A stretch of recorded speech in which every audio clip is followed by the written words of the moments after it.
Hey, we got some new cheese for the bread store, but first, I have to have a little PSA about your friends list, because if you take a look at mine, we got 1, 2, 3, 4, 5, 6, 7, 8, 9, 10. Jesus, 10 people on my friends list just do not know how to press a button and send fucking assemble points. So, yeah. Check yours. The only thing you have to do to check this is you have to wait until right before reset to click the button acquire all, and that will tell you who's actually sending them and who isn't sending them. So I'm gonna do a little purge today where we purge all the people who don't know how to press the send all button, and then I'm going to add some new people. So yeah, I don't know, maybe you'll be added. I don't know. I'll crowdsource some new friends.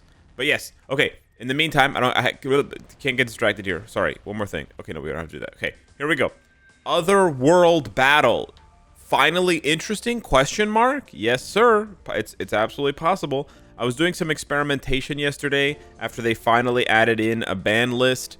Or not a ban list, the debuff characters, because for a week now they've had no debuff characters, so everybody's using Jean, Wolverine, Adam, same old boring crap. But now they don't, so we have some new shit to work with, which is nice. So yes, with Jean, Adam, and Wolverine essentially banned, it now opens up the stage for the unsung mutants to actually play. Now there are some meta teams that you can take advantage of, and you can just look at the top list here if you want to get some ideas with like Tier 4 Madeline, Tier 4 Hela. This seems to be the list that's most popular among people that are climbing all the way to the top. But as you can see, most of them are using Rachel with, obviously, I would guess, a revive artifact. If I had to guess, let me just quickly double check here. Let's go over to this guy's Rachel, Universal, and scroll down, and it's right there. Yes, with the artifact. Well, my camera's blocking it, but you know it's there. Oh, a destruction. Interesting. A destruction. The destruction doesn't make any sense. She already has penetration. Anywho, whatever. I don't want to do that shit. It's boring. And I also hate Rachel. I think she sucks. So this is the team I'm going with. This is the Ultra Immortality team. We've got Mr. Sinister. No, not right now. Thank you, though, Pedro. We got Mr. Sinister with the Immortality. We got Magic with the Immortality. And then, of course, we've got Madeline with the Immortality. A lot of teams are running double support this week. So, like, Hela and Strife and Colossus, etc. I tried using Exodus. Believe me. Believe me, I tried using Exodus just to give you guys the clear, the runway here. I tried using Exodus instead of Strife. It sucks. He sucks. It's just straight ass. So for those of you wondering at home, like, yes, Exodus is basically Strife's passive plus whatever you have from his artifact, which in my case is an extra 20% HP to all allies. That's really good. You'd think that's enough. It's not, because Exodus does no damage and he dies in like 1 second. Whereas Strife actually does something. So let's queue up a fight here. I just want to see in action what this team looks like. Okay, he's using Thanos. Interesting. You basically can't use humans because they have a nerf this month. This month. So you're left using mutants or aliens. Let me turn this off so we can actually autoplay properly. Back and let's see. Okay, so both of them trigger their artifacts. That's fine. Okay, they don't get a single kill. That's really cool. Okay, I'm getting bodied by Thanos. Really nice. Okay, Thanos is dead. Madeline triggered her thing. Now is my Madeline just gonna solo this whole thing? She's gonna revive. Can she? No, she hasn't even triggered my artifact. Holy. Yeah, bro. Rachel sucks, bro. She does no damage. Do you see this? And this is why you put Madeline at the end, because if they have any garbage left over, Madeline just cleans that shit up. Yup. Get out of my face. Perfect. Works perfectly. Now, I was a little bit embarrassed, I'm not going to lie to you, by how badly they just performed there against that Thanos. That was pretty bad. Let's run another one before I think about tweaking this team, because who knows? Okay, this is Hela this time. Okay, this could be difficult. I don't think this is the best team you can run, obviously. I think if you have like a Tier 4 Hela, like if I had Tier 4 Hela, I would slot her into this team over Magic, probably. And then I might actually slot my Thanos in over someone else. But look at this. She triggered the artifact. They triggered the artifact on Hela. They killed Hela. Look at that. Sinister and Magic actually doing a little bit of work, right? Nice. I triggered her artifact first, and my Strife is still alive. We basically got this one in the bag, unless my Madeline just chokes, and boom. Another victory. So, I wouldn't call this like a budget team, because I am using a seasonal uniform for Magic, and I am using two, like, Magic is a premium character, and so is Mr. Sinister. But at the same time, this is cheaper for a lot of people than tier 4 Hela, right? Or even Rachel plus the artifact. You know what I'm saying? Oh, you also need, by the way, for Hela, you also need the artifact, because she's also an immortality character. So don't think, you know, you can roll up with a tier 4 Hela with no artifact. So I think this is a cheaper team. I also like it because it's more kooky. It's more weird. In general, I like doing off-meta shit when it's possible. I don't mind losing sometimes. You know, yo, procced both artifacts. That's awesome. See, all you're trying to do is proc the artifacts, and then someone else can come in and just clean that shit up. You know what I'm saying? Look at this. Clean that shit up. Oh, did we not kill this bitch yet? Okay, there we go. She dead. Yeah, just clean that shit up. Easy. Easy peasy. But yeah, I like doing off-meta stuff, especially when it catches people off guard. The thing about off-meta is you're not going to be as strong as a pure meta chaser. Am I going to lose? Nah. This is amazing. I love that, dude. That was a really weird, like, kind of Joker in the Asylum type laugh. But look at this. We're actually climbing with this goofy team, this goofy team. And I only have one tier 4. Yo, that's going to be the title for the video. Otherworld battle with one tier 4? That's actually kind of cool. I like that. I thought that, you know, PvP was dead if you weren't tier 4. But look at this shit, bro. We're rocking and rolling. And every team is the same, dude. Holy shit. They gotta, man, they, like, I can't be the only one carrying this shit. They gotta do something to encourage people to try other shit, man, because it gets so boring. Okay, we're probably gonna lose this one. I wasn't able to contain Hela, and she popped her tier 4, and now she's just running buckshot. Oh, actually, I could win. Oh, I could still win. Madeline. That was crazy. Now, the lesson here is not that Madeline is OP. I mean, that's kind of the lesson, but the real lesson, well, yeah, the lesson is also your strongest character that has either revive or immortality, put them at the end of the team. Put them at the very end, because they kind of anchor the team. If you get unlucky at the beginning and you put them at the beginning of the thing, if you get unlucky with procs or whatever, you know, you get unlucky with positioning, you can get taken out, and then it's just going to be like a snowball downward. And if you put them in the middle, they can jump in the middle of the fight when, like, the enemy's popping their tier 3 or their tier 4, and they get Oppenheimered, you know. But you put them at the end, right? You put them at the end. You put them at the end, and funny things can happen. Now, the team is performing pretty well, so let me go over a bit more details, because we do have the battlefield deployment. I do have 4 buffs up. I think these are the only 4 buffs buying this for now, this time around. The thing is, you want to buy buffs because there's a quest. There's always a quest at the beginning of a new season to buy up to 5 buffs. And you can see I have just one left here, Strategist 5. And each buff that you buy gives you 200 runes of the unknown. That's a really good trade, because if you go over to the shop, you'll see that for 20 runes of the unknown, it costs 350 tokens normally. The warrior mementos, right?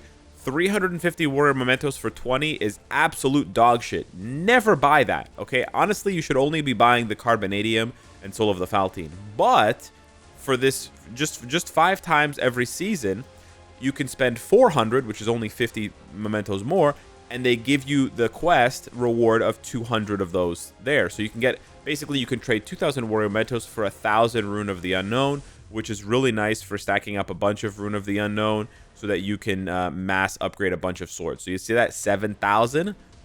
When this video is over, I actually didn't realize I had so much of that shit. I'm gonna go and make a bunch of swords and try to get another perfect sword so I can stick up my... Anyways, so yeah, the only 4 buffs that I think are really good right now. I didn't buy the rest of these because I don't think these are good. I'm gonna wait and see what gets revealed in the next few days.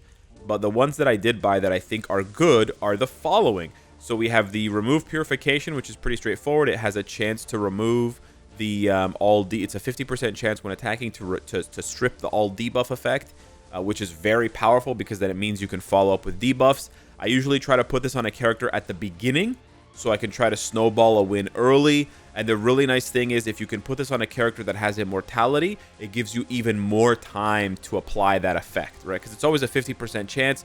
There's a chance, of course, that it's not going to apply. If you don't feel like this is having an impact on your roster, I would say move it to a character that's either 3rd, 4th, or 5th, because there is a chance that it's triggering. Like, we don't know exactly how this works, right? But there is a chance that this tech triggers before the debuff cleanse has actually popped up from like Strife's passive or Wasp's passive or whatever. And then it's basically going on cooldown for 18 seconds. And then if the character doesn't survive, and asking a character at the beginning to survive for 18 seconds, unless it's like Jean, is kind of iffy. Then you're not getting it again and it's not triggering. So then if in that case, move it around to someone else, but someone who's tanky, right? You don't want to move it to someone who's like a glass cannon or like a support only, because they're just going to get clapped and one tapped, and then you're going to not get that effect and not get the value from it.